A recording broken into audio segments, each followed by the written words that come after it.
Hi guys, welcome back. So today we are talking about the love of God. Sometimes like I don't know if you guys have ever met anyone who um just literally humbles you with their love. I was talking to someone recently and they were just telling me about like some of the stuff they've been through, and I was just confounded because I couldn't understand how somebody could go through all of that stuff and come out on the other side and just not be bitter. Sometimes you go through stuff and you just think to yourself like, am I a fool though? So it's amazing to meet someone or meet people who um they're literally been through so much and you just know that it's just God. Like to come out and still be so happy, so bubbly, and not broken or um completely and utterly like saturated by the situation, but instead having control of the situation, control of your own emotions, and control of your own love. It's just like a confounding thing. And, it's amazing because obviously like we know that God is love. Like God loves because he loves. There's no reason for his love except for the fact that that's who he is and that's what he does. He's just a projection of that thing. I love John 3 verse 16 where it says, for God so loved the world that he gave his only begotten son. And I always used to think about it like, Lord, why would you even like put your son up to die? And he said, because I so loved the world that I gave. And that's the beauty of God. God so love that he gives because he love. And I was thinking about love, and I think sometimes we have this conception that love is about how much a person gives you. Sometimes you have friends or you have people in your life that are, well, they're not friends, but you have people in your life, and you just give so much. You would give away your heart, and you will give away the least that you have, and then one day you don't have it to give, and they just be like, oh my god, you're only for yourself. And you're like, but you know how much I give, how much I give to you, how much my heart desires to give. And you're just confounded because you're just like, how could you say that about me? Like, I'm always giving.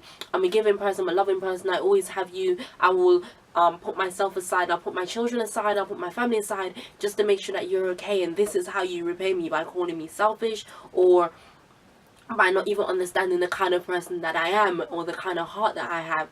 And that's the thing about God. Like, God doesn't give expecting anything back. Like, he gives and he gives and he gives and he gives and he gives, and sometimes he doesn't get anything back, and he's like, that's okay, because I'm still going to give anyhow. And his characteristics is not determined by our action. So God will literally do things for his own sake. There's parts in the Bible you read it and he'll be like, I will bless you for my own sake. Like, that's the only reason, like, just for my own sake. Not because I want you to love me back, or you're going to give me some attention, or anytime I need something I'm going to be able to call on you and you're going to repay me for this favor that I've given you. But it's like, no, I'm going to bless you for my own sake, because this is who I am and this is what I do, and I'm just going to do me. And it's amazing when you like really think about it.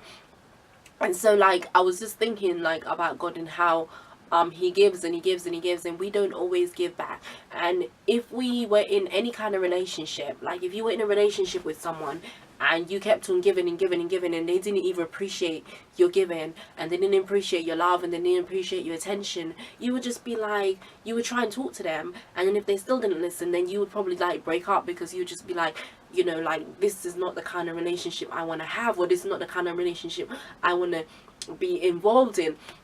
And sometimes we do that to God all the time. Like, literally, like, we will be in situations with him and he'll be like, I want you to do this, or I want you to not have sex before marriage, or I want you to be kind, or I want you to love your neighbor as yourself, or I want you to love me with your whole heart, your whole soul, and your own mind, and your own intention, and your whole intention. And then we'll do that for like a couple of weeks, and then after we'll just revert back to our whole old self.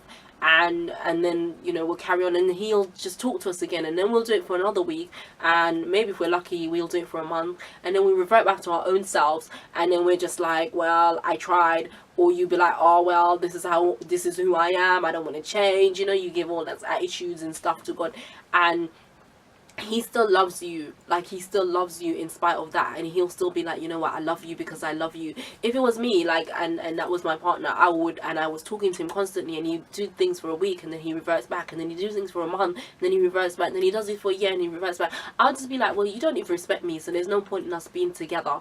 But God, even after we do that, and we do it and we do it and we do it, and he buys us back with his blood, and he buys us back with his love, he's still there, just like with arms wide open, and he's still like, you know what, I still love you, so I'm still gonna give you another chance, and I'm still gonna be here, and I'm still gonna be waiting for you to come back, and I'm still gonna be waiting for you to come and speak to me, so that we can have communion and relationship with each other. And you know, guys, like, love isn't just about what you receive from a person. It's having good intention towards that person, regardless of what they do to you, or regardless of how you were hurt, or regardless if you see that person in the street and they will hurt you, you will still, and you see them in trouble, you will still try to help, because that's what love is. That's what God does. Like, when we're hurting him and we're doing things that we shouldn't be doing, and he's not pleased with us, he's actually not pleased with us, but still he will see us in trouble, and he will still send his angels to come and minister to us, because that's how his love is. And you know, it's amazing, because like, God is hurt by the things that hurt us. I was recently talking to my friend, and he was saying to me, like, his son was ill, and he was saying when his son was ill, like, he was crying and he was crying and he was crying, and he couldn't, his sons wouldn't be consoled because he was in so much pain, and he brought him to the doctors and they gave him medicine, they gave him antibiotics, and he was still in pain, and he was just crying and crying and crying. And my friend was saying, like, he's a man, and he was saying that when he saw his son just crying and crying and crying, he said his heart was moved, and he felt so like powerless, and he couldn't do anything about it, because obviously the doctor's already taking care of it. They've already given him medication, and they've always done everything that they could do, and he's rested and he's eaten and he's provided him food, and he's done everything that he can do. And when his son is just still crying, and he says he doesn't know what to do, so what he did was he started crying, because he was just like, I don't know what to do, but your pain is my pain, and seeing you in pain hurts me. And therefore he himself started crying. He was hugging his son and he was crying, because he just didn't know what to do. And that's how God is. God will literally see you in trouble. He sees you in pain, and he'll literally just be so moved by your pain. But the difference between God and my friend, I'm talking so fast, I'm just running out of air. The difference between God and my friend is that God is able to do something. And so when he sees you in trouble, and he sees you hurt, and he sees you in pain, and he sees you having a desire for something, and he sees that, because he has the power and authority to do something, he will literally just do it.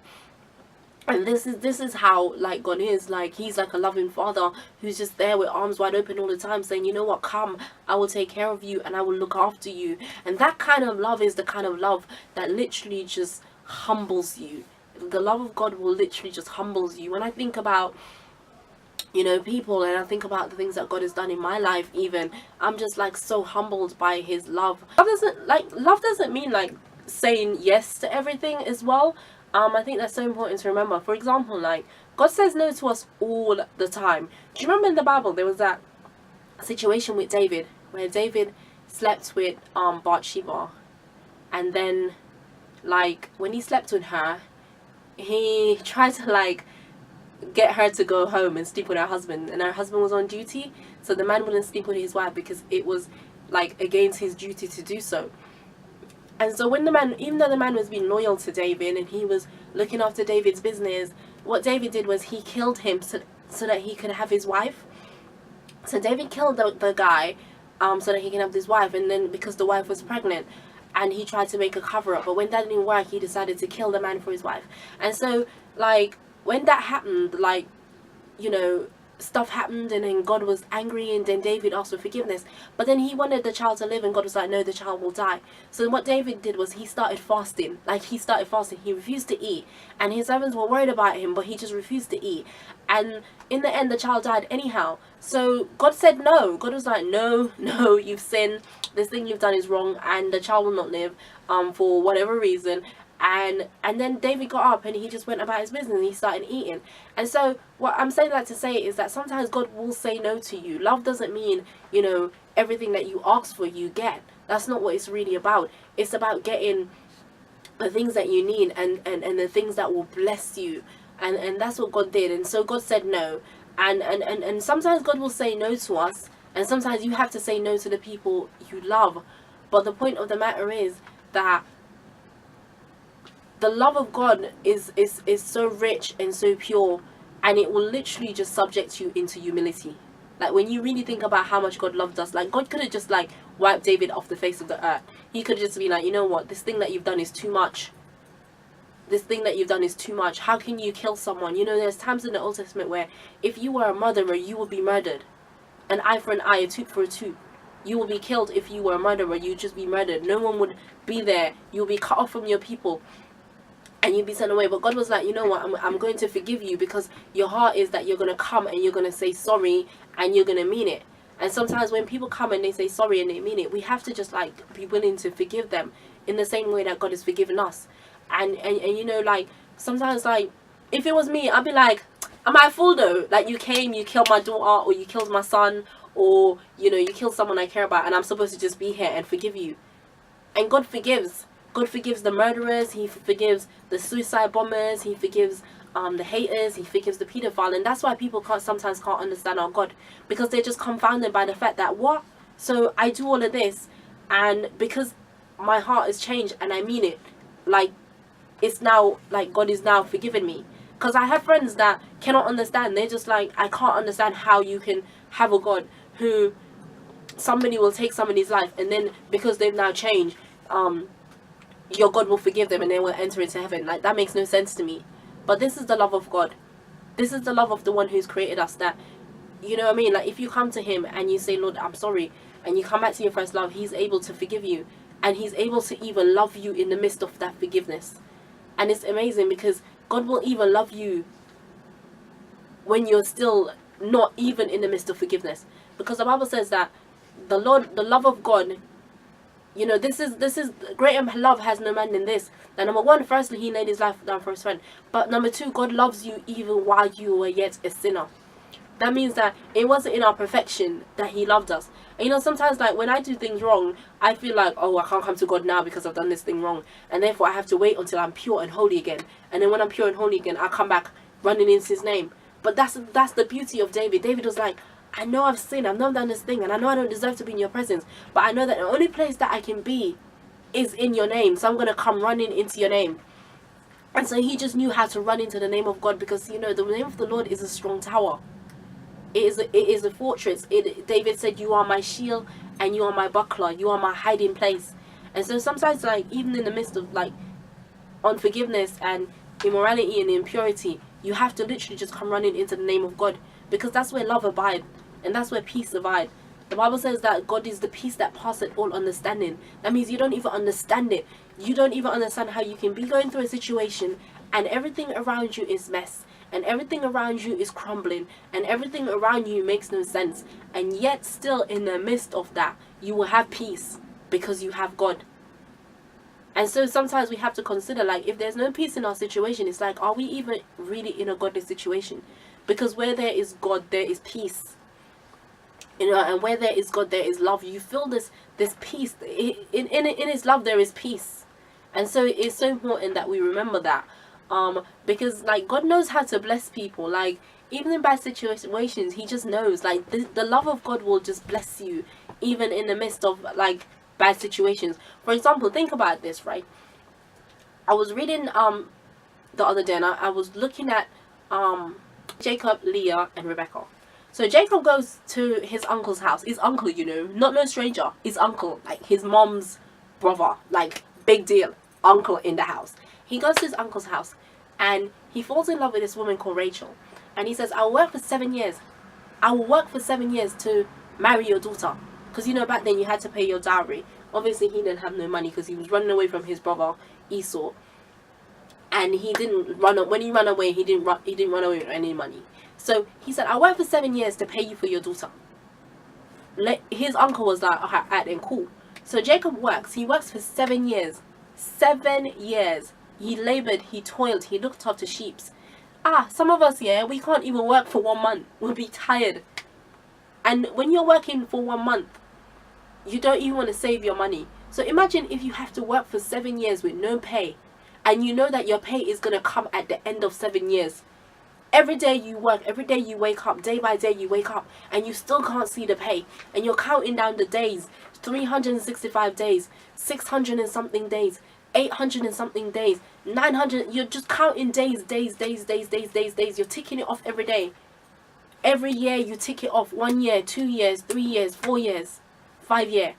And you're thinking you're so close to your outcome. And you work and you work and you work. Gets to 6 years, 6.5 years. And then finally 7 years. Guys, do you know how long 7 years is?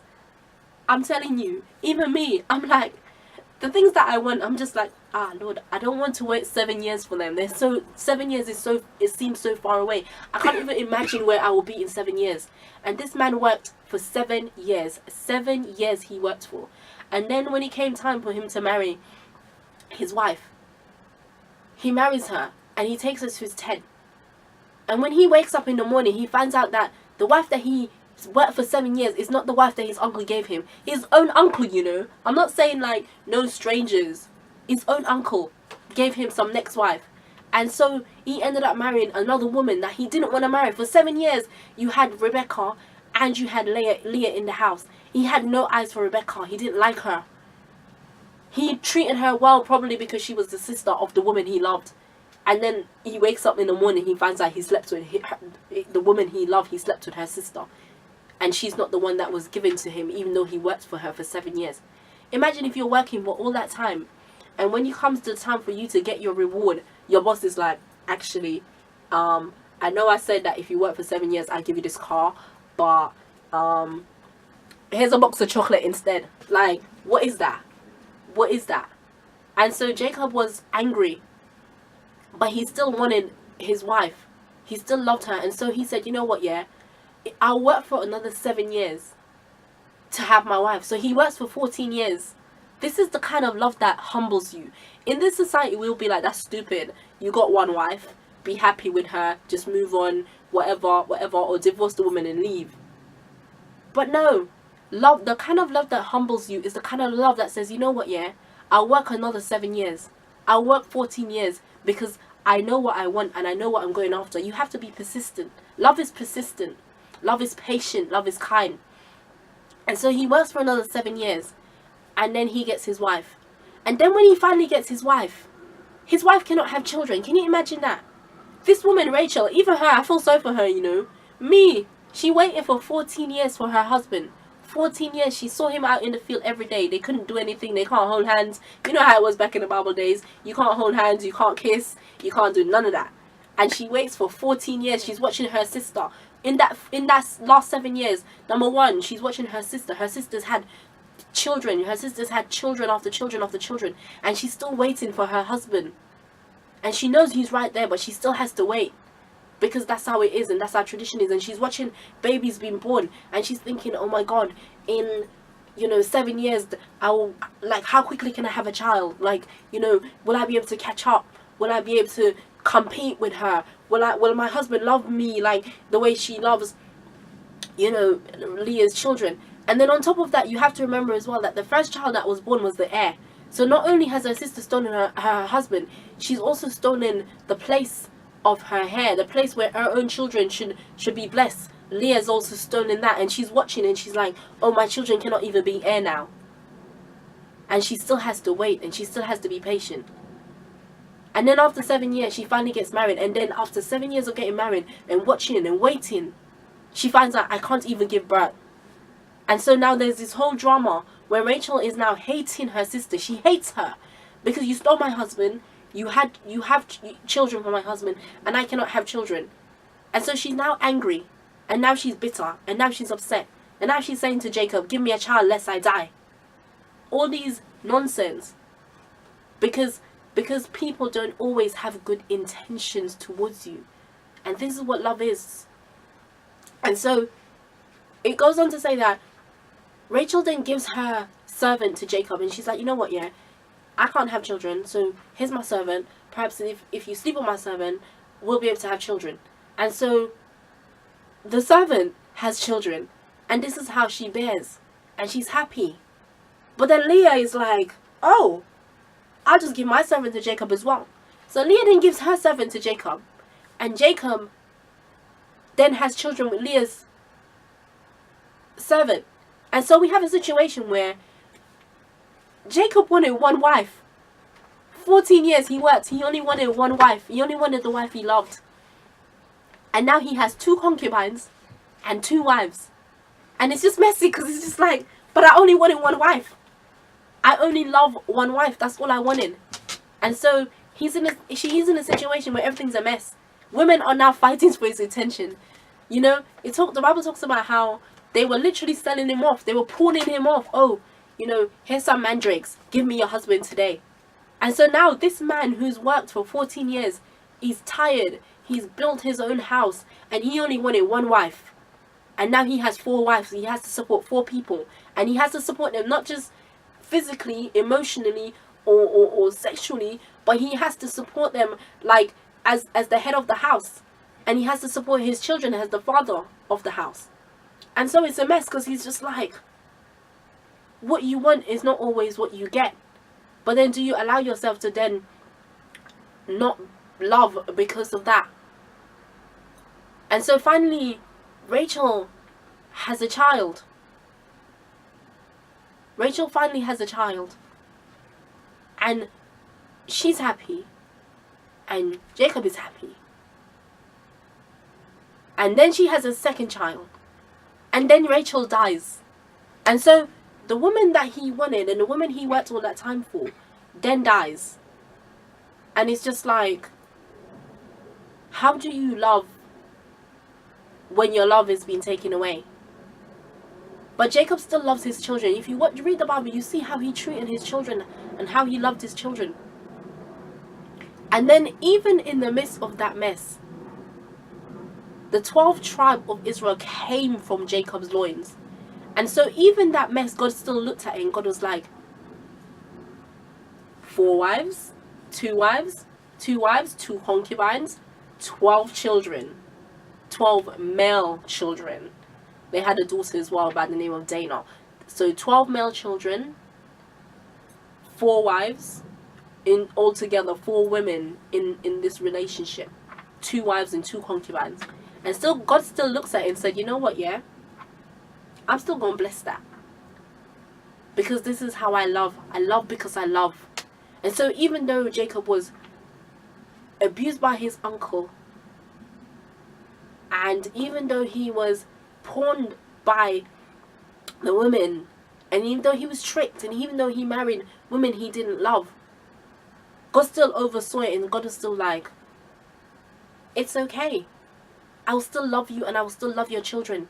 And I will love your children to such a point that I will bless them enough to become a nation. I will bless them enough to become 12 tribes. And out of that tribes, I will bring nations and nations and nations and nations. To such a point that Jesus himself came from the tribe of Judah.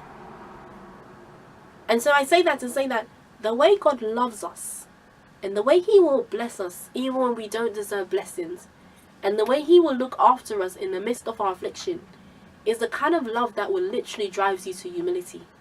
When you think about how, you know, sometimes we're so critical, and if somebody does something wrong, we'll be like, well, you know, you deserve that, or shame on you, or yeah, you should be punished because you did this thing. And then when you think about the wrong that you've done, and then you think that you deserve to be in the same position that those people are on, but you only escaped because of favor.